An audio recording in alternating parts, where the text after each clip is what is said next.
আমরা পাতাল কালীবাড়ি ফেলে হরগৌরী মন্দিরে যাচ্ছি। পাতাল কালীবাড়ির পাশে একটা ছোট রাস্তা গিয়েছে, এটা দিয়ে হরগৌরী মন্দিরে যাওয়া যায়। ঠিক নিচ থেকে আমরা উপর দিকে যাচ্ছি, আমি আমার বন্ধু মিলে। এখান থেকে যাত্রাটা ছিল একটু আলাদা, মনের একরকম উত্তেজনা আর অজানা একটা ভয় কাজ করছিল। পথটা ছিল পুরোপুরি নির্জন, চারপাশে শুধু পাহাড়, গাছগাছালি আর পাখির ডাক। যত ভেতরে যাচ্ছিলাম তত নীরবতা বাড়ছিল। মাঝখানে ছোট ছোট ঝর্ণার দেখা মিলছিল, স্বচ্ছ ঠান্ডা পানি পাহাড় বেয়ে নেমে আসছে। হরগৌরী মন্দিরে পৌঁছানোর সময়টা যেন একটু স্বস্তির ছিল, যেখানে পৌঁছে মনে হলো একটা পথ পেরিয়ে আসাটা সার্থক। এসে মনটা খুব ভালো লাগা আর পবিত্রতায় ভরে উঠল। আর ঝর্ণার পানি ছিল খুব ঠান্ডা। হরগৌরী মন্দিরে থাকা অবস্থায় কিছুক্ষণ পর আরো কয়েকজন ছেলে এসে যোগ দিল। তখন আর পথটা আগের মতো ভয় লাগছিল না। সবাই মিলে কথা বলতে বলতে আবার হাঁটা শুরু করলাম।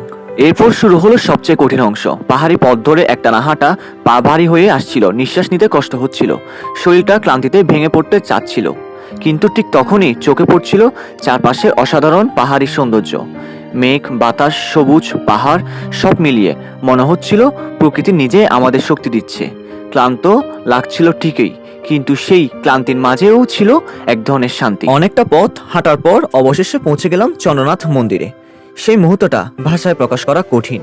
মনে হচ্ছিল এত কষ্ট, এত পথ চলা, সবকিছু যেন এই এক মুহূর্তের জন্যই ছিল। পাহাড়ের চূড়ায় দাঁড়িয়ে মনটা হালকা হয়ে গেল, আর ভেতরে নিজের একটা তৃপ্তি কাজ করছিল। এখন চন্দ্রনাথ মন্দিরটা এখন ফেলে চলে যাচ্ছে নিচে। অনেকক্ষণ পর ঘোরাফেরা করার পর অবশেষে দেখা হলো। চন্দ্রনাথ মন্দির থেকে নামার পথে দেখা পেলাম নানা ফলের চাটনির, গাজর, শসা আর কাঁচা মরিচ মেখে প্লাস্টিকের গ্লাস করে বিক্রি করছিল। আবার শুরু করলাম স্বচ্ছধারা ঝর্ণার উদ্দেশ্যে। অনেকক্ষণ হাঁটা শুরু করলাম। হাঁটার পর চলে আসলাম টিকিট কাটতে। তো এখন আমরা চন্দ্রনাথ পাহাড় থেকে এখন সহস্রধারা ঘুরতে আসছি। এখানে 50 টাকা টিকিট কাটতে হয়েছে, যেটার দাম হচ্ছে 50 টাকা জনপ্রতি। এটা অনেকটা আসলে নিচে, অনেক সিঁড়ি পার করে আসছি, আরও নিচে আছে। অনেক হাঁটার পর তিন বন্ধুর অনেক ক্লান্ত, কারো জুতা খুলে যাচ্ছে, কারো প্যান্ট খুলে যাচ্ছে। সহস্রধারা ঝর্ণায় নামতে পাড়ি দিতে হয় অনেক সিঁড়ি। আর আমার বন্ধু বলে উঠলো, ভাই আমার কিছু ছবি তুলে দে, হাতে জুতা নিয়েছি, সুন্দর সুন্দর ছবি তুলে দে। ঝর্ণায় পৌঁছে সত্যি মনটা ভালো হয়ে গেল। যদিও পানির প্রবাহ খুব বেশি ছিল না, তবুও ঝর্ণার চারপাশে পরিবেশ, পাহাড় আর ঠান্ডা পানি মিলিয়ে জায়গাটা ছিল অসাধারণ সুন্দর। এক বন্ধুর সাথে ঝর্ণায় নেমে দারুণ মজা করলাম। ঠান্ডার পানিতে নামতে শরীরটা যেন নতুন করে মনে করে উঠল।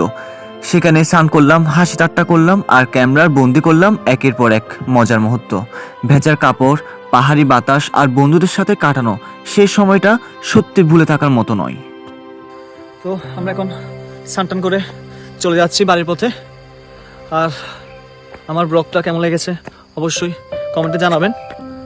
সবকিছু শেষ করে ঝর্ণা থেকে বেরিয়ে আসার সময় মনে হচ্ছিল এই ভ্রমণটা শুধু জায়গা দেখার জন্য নয়, বরং নিজের মনকে হালকা করার জন্য, ব্যস্ত জীবন থেকে একটু বিরতি নেওয়ার জন্য।